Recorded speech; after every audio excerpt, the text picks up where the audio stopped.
こんにちは。今日は久しぶりの YouTube コラボなんですけれども、ボクシングの元日本チャンピオンセリエ正明さんにお越しいただきます。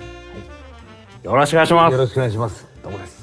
緊張してます。緊張してます。緊張してます。いや実はね、セリエさんと僕お会いするのは初めてじゃないんですよ。昔ボクシングジムに通ってたことがあって、その時にプロ選手として多分まだデビューして数戦ぐらいのね若手の頃だったと思うんです。いつもねリングの上で、すっごいハードにトレーニングされてたのが、セリエ選手だったんですよね。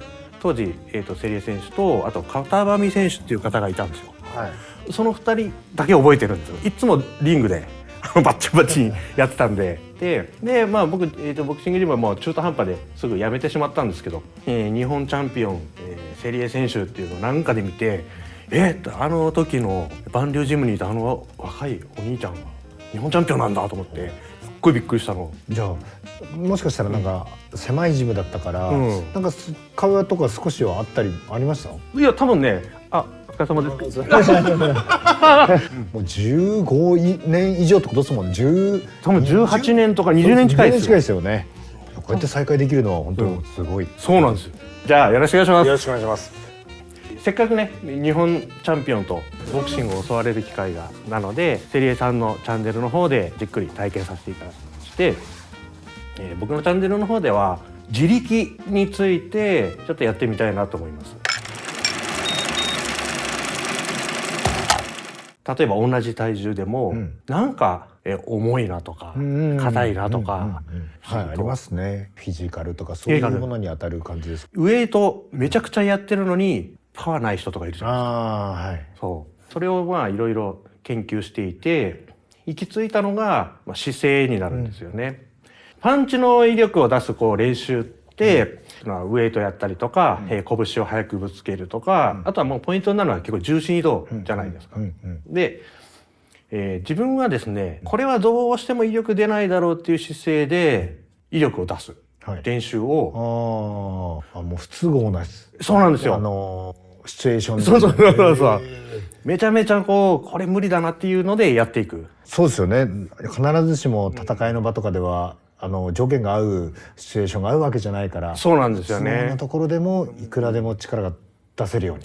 そこで行き着いたのが姿勢を練り上げていくということ。早速なんですけど、一番力が出にくいの極端な例をちょっとやらせていただくと、この体勢で押されたら一番飛んでいくなっていうポーズってどういうのが？もうなんかパッと横に揃ってる感じ。そうですよね。横に揃ってると力が出ないです。これもね力が出るように練習するんですよ。単純に力が出るはずのない姿勢で、ここをこうなりますよ。こうなっちゃいますよね。そうなっちゃいます。なっちゃいますね。これいいのか悪いのか、寄りかかるように僕は反対に、それはどうなんですか？そう寄りかかっちゃうみたいな。強い力を出すには自らがその方向に力を出すのが一番実はやりやすいんです。これをねすごい手術の中ではすごく大事なポイントなんですけど、これで僕が押しますけど、セリエさんも前に出てきてもらっていいですか？ぐーっとそうこうすると比較的力が出やすいんです。じゃあ今度ですね一切前に出ない、耐えるだけです。耐えるだけって結構難しいんですけど、来た力にだけ難しいですね。ぐーっと自分も前に出ればそうですよね。あれなんですけど、普通はですね前に出れないってなると押していただいていいですか？こんな感じでそうですよね。ここでやる終鉄やるのは、前に出ないで、来た力にだけ耐えていく。どんどん力がしていってもうドーンと押してもらっていいですよ。押し返さないけど、耐える。後ろからの力がないですね。そうなんですよ。この後ろ足からの力ないですね。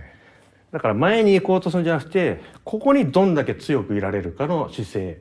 例えば今の平行立ちに関しても、ここで前に出ないでまた耐える練習をするんですよ。そうどうしてもやっぱりグッと行きたくなっちゃうけども、そうすると違うところがね鍛えられるようになってくるんですよ。答えとしては、かかとに力を流すんですけどもちろん、体がまとまると、ここをされた時にかかとが地面を押す力がどんどん強まる。姿勢ができてないと、はいぐーっとしてください。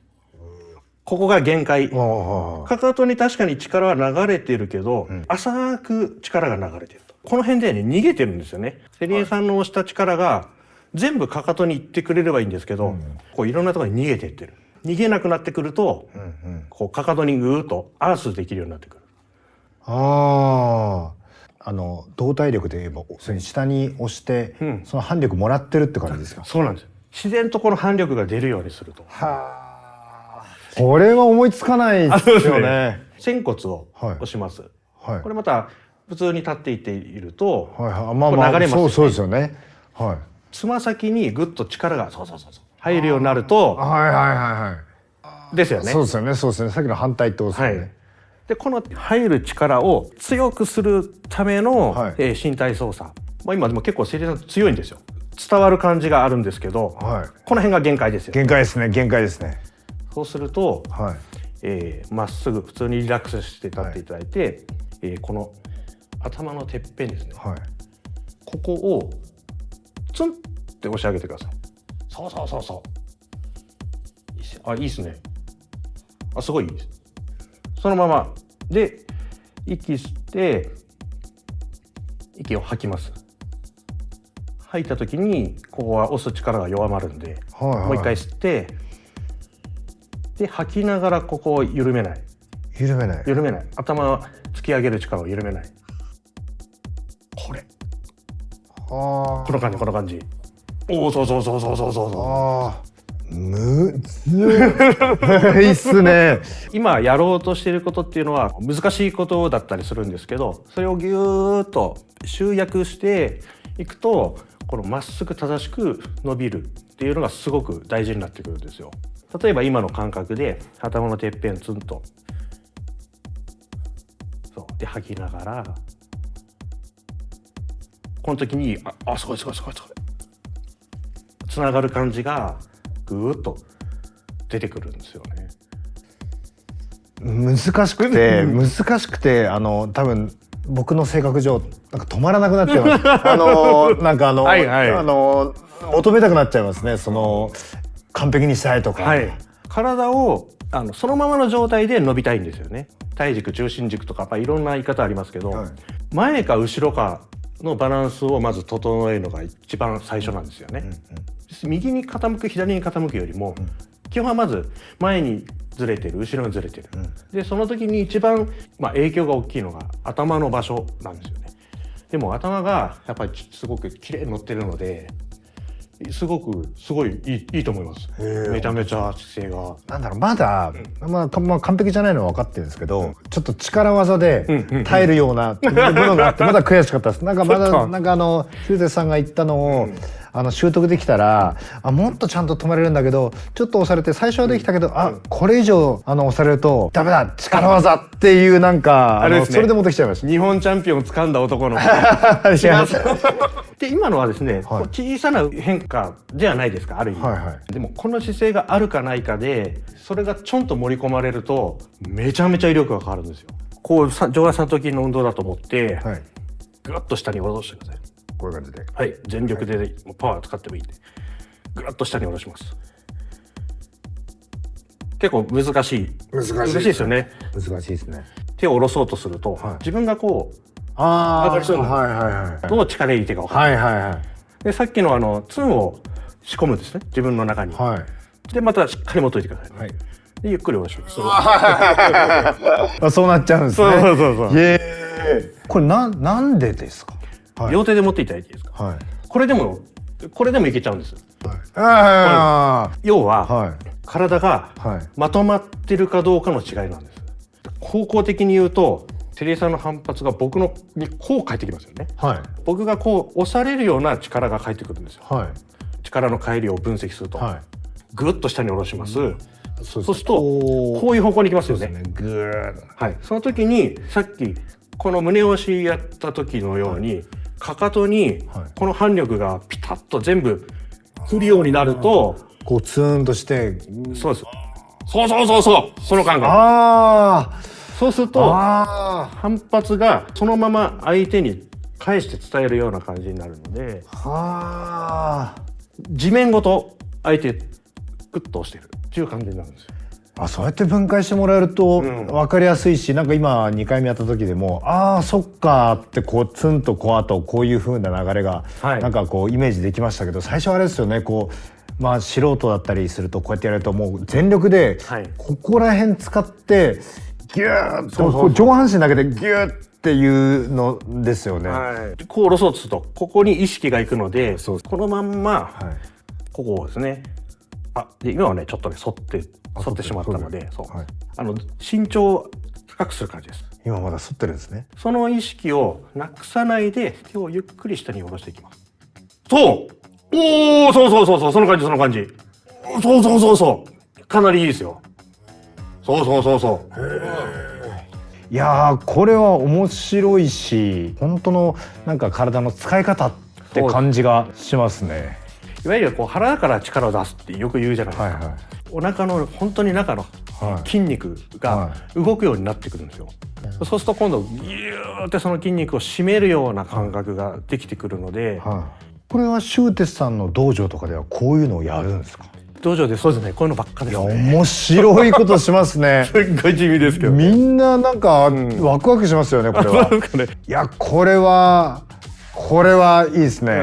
これはなんかこう癖になる。よかったよかった。癖になりますよね。なんかこうちょっとやっただけでも、ちょっとこの短い時間やっただけでも、なんかなんかこれできそうでできない感じの、全くできないんだったらちょっとなんかつまんなくなっちゃったりしますけど、今これだとか、こんな感じだとか、なんかそう指導してもらうとすぐ分かるから、ちょっとその流れ方とか分かると、悔しいなと、なんかもっとなんか完璧にしたいなとかなりますよね。よかったよかった。めちゃくちゃ面白いですね。マジですか？いや、めちゃマニアックですね。めちゃマニアック。組も投げもここはすごく大事になってくるんですけど、手を出す力とかも、よく空手の練習で利き手を引いて手を前に出す。抑えられてると、なかなか手が前に出ないです。これもね一緒なんですよ。多少こう踏ん張ってやったとしても、こうなる。これもまたかかとに流れる力を、強めていくっていう。同じです、ね。これだけですか？これです。ちょっともう一回やってもいいですか？ひょいと。足を平行にしてつく傾向があるんですけど、これでパンチ打つとみんなこうひっくり返るんですよね。跳ね返って、この立ち方ができるとポンで相手のお腹の中に響いちゃうように。もう一回ですか？いいですよ。ここからスッっていう。なんか片手引きながらっていう逆回しの力をこう回す力を使ってってイメージがありましたけど、違いましたね。今僕ちょっとこっちの手見てたんですけど、なるほど。こっち全然違うな、だから全然入ってないなと思ったんで。そうですね。その回転力もやっぱり威力の源としてはとても大事なものなんですよね。遠心力とか、なんですけど、最初の話に戻るんですけど、その移動も遠心力もじゃ使えないで威力出せたら、そこから遠心力すればもっと威力が出るじゃないですか。ただ立ってポンで威力が出るようにっていう。だから最初にそのどんな不都合な体勢でもそういうのができるようにっていうのが。いや例えばこう打ち合う時も、強いパンチ打とうと思ったらやっぱ前に行かないとだけど、じゃあちょっと下がってる状態で手出しても効くパンチが打てたらいいなとか。なんでなんですか？なんでこのクッとなるとクッてなるなんでなんですかこれ？これですね、話すとめっちゃ長くなるんですけど、上半身と体が、まとまるっていうのは、この腹筋と背筋を、締めることでは実現しないんですよ。